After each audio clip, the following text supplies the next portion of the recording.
Now, we've got to cross to the US in just a moment, but first, Donald Trump has taken to his social media platform to slam the US women's soccer team after half a dozen players refused to sing the national anthem.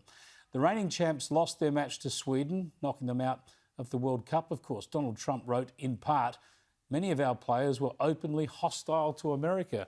Woke equals failure. The USA is going to hell. Make America great again. No doubt about Trump, eh? When I spoke with Kristin Tate, I offered my commiserations on the loss.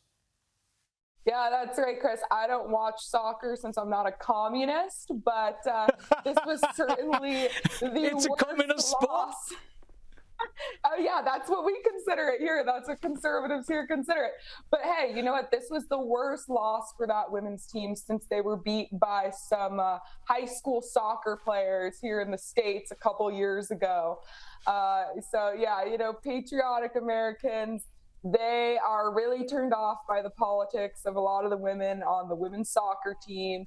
And a lot of people who might have watched that game have just started to tune out because they're just so turned off by the politics. Yeah, let's just concentrate on the sport, not so much the politics.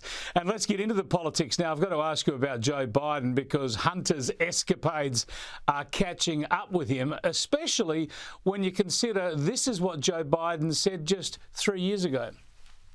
My son has not made money in terms of this thing about, what are you talking about, China.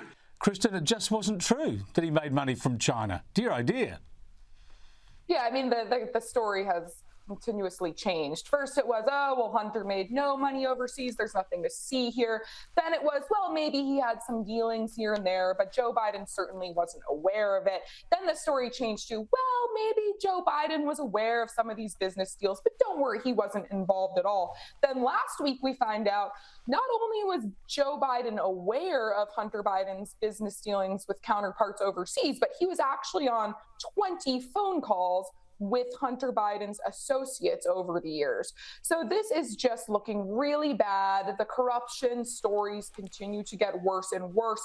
But what the news really is, Chris, in my opinion, is not just that Hunter Biden's corrupt. Those of us who have been paying attention, we've known that for years. The real news here is that for the first time, I'm noticing the media actually starting to cover this corruption with some vigor and interest. It is really fascinating to watch. Outlets like the New York Times and the Washington Post are actually really reporting on Hunter Biden's corruption, his business dealings, in a way that they really weren't before. And that tells me that maybe you were onto something, Chris, when you said that Joe Biden is not going to be the nominee. I see the insiders turning on Joe Biden. They're terrified. Every time he opens his mouth to speak, they think he's too old to get through this campaign season. So I am starting to wonder if he is being pushed out so that they can get him out of there and get Gavin Newsom as their nominee. I'm wondering if that's what's going on.